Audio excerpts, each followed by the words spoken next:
Comic books have a long and storied past, not the least of which being their own journey into the realm of literature. Much like video games, when they first became popular, they were seen as little more than juvenile escapism.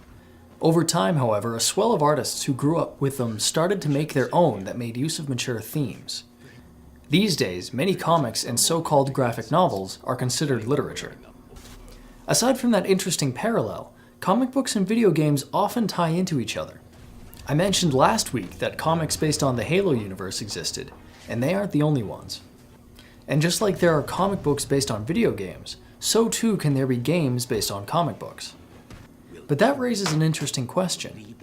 Does that literary status transfer to a new medium?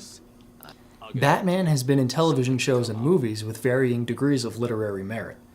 He's also been in video games before, but they've never held much clout. So what, if anything, is different this time? I'm your host, James Tabor, and today we'll ask ourselves whether or not the world's greatest detective would win in a fight against Sherlock Holmes.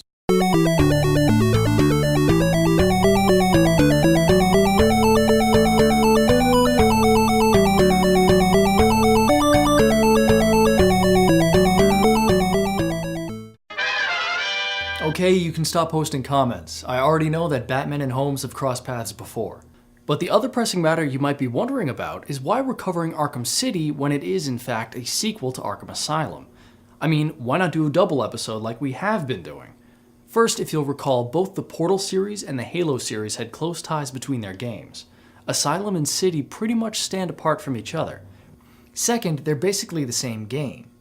The sequels to Portal and Halo greatly expanded upon their premise and stories, branching further out into the universe. But between Batman games, there's little relevant thread. The setting of the game grows, sure, but it's not significant to the story itself. Enough beating around the bush.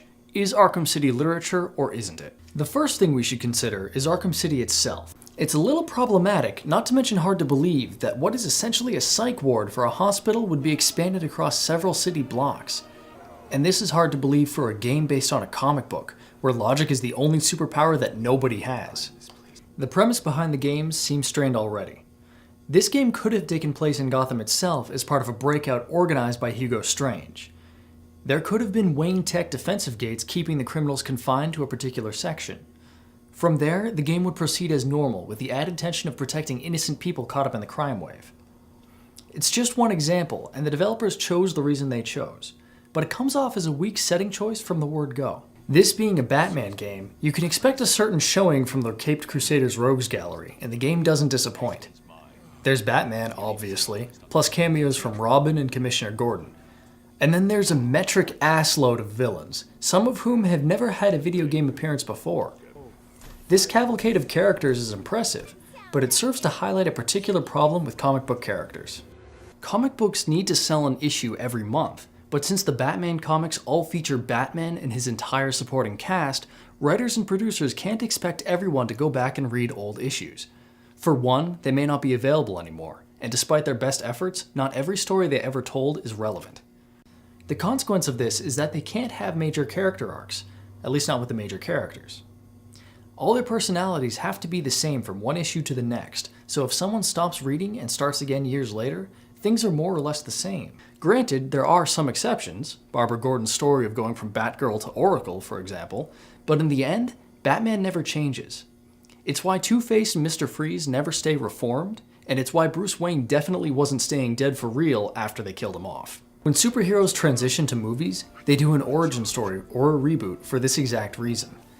Not only can they ensure the entire audience knows the relevant information, but they can justify sweeping changes to the characters too. It was a brave decision by Rocksteady to adopt the franchise in medias res, but because of it, the characters will never change in an appreciable way.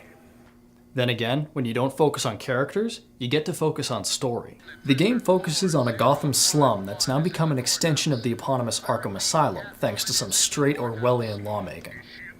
This escape from New York-style prison is the brainchild of one Hugo Strange. Aware of Batman's secret identity, he kidnaps Bruce Wayne and locks him up in Arkham City to prevent him from interfering with his mysterious Protocol 10. In true Batman fashion, this game is a detective story, though it's very linear. By moving around the city, following clues and collecting evidence, you discover that several enterprising villains seem to have a central role in Protocol 10. I should interject here that when I say the game is linear, I'm referring to the story itself. As for gameplay, you can wander all over the place, undertaking side quests and earning experience. But as for the story, it unfolds the way it unfolds. It doesn't matter how many side quests you finish or what playthrough you're on. Central among the villains locked up here is the Joker, suffering fatal side effects from his last crazy scheme in Arkham Asylum. He captures Batman and infects him with some of his blood in order to force him to create an antidote. So now the game has 2 points of tension, an ongoing countdown to the mysterious Protocol 10, and Batman slowly succumbing to poison. Timers are a powerful and vital narrative tool. Without a time limit, the tension bleeds out of most stories. Why worry about disarming a bomb if there isn't a countdown? Everyone could just evacuate and nobody would be in danger. But as all gamers know, timers are a pain in the ass for video games.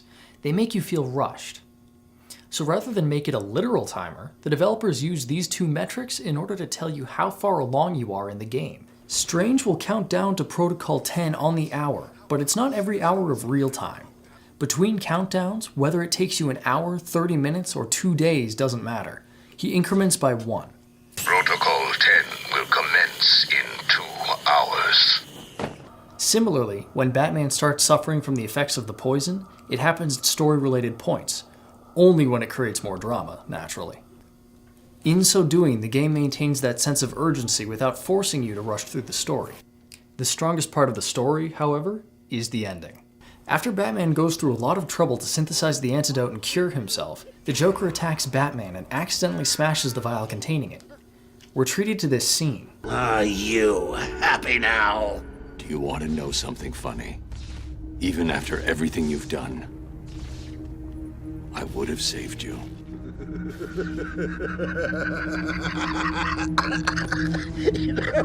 That actually is pretty funny. And then, the Joker dies. For real. This is a pretty huge moment for the Batman franchise. Not since Miller's The Dark Knight Returns has anyone had the willingness to actually kill the Joker. Granted, the decision was partially influenced by Mark Hamill's desire to leave the role, but it still took guts and finishes off the story arc nicely. So is it literature or no? It's tough to say when exactly the narrative surpasses the gameplay here, since the whole thing is very narrative and doesn't do much to draw attention to itself as a game. The fluid combat mechanics definitely help. But the main problem is figuring out who among the characters arcs. Like I said earlier, major comic book characters don't arc. Batman and the Joker definitely aren't going to undergo character growth. Not even Catwoman does in her own side missions. Talia al Ghul is the closest, given that she stands by her father earlier in the game, while at the end she's willing to die in order to save Batman. But in the game itself, we don't see anything that would inspire this change in her, and for fans of the comics, this part of her character comes as no surprise. So Arkham City falls just short of our requirements for video game literature by not having a dynamic protagonist. But it's important to remember that literature is subjective, and if you're already inclined to see Batman as a literary figure, this game is probably literature for you too. Next week, join us for the last episode of the season as we cover one of the most literary games of all time, Metal Gear Solid 3. Until then, game hard and game safe.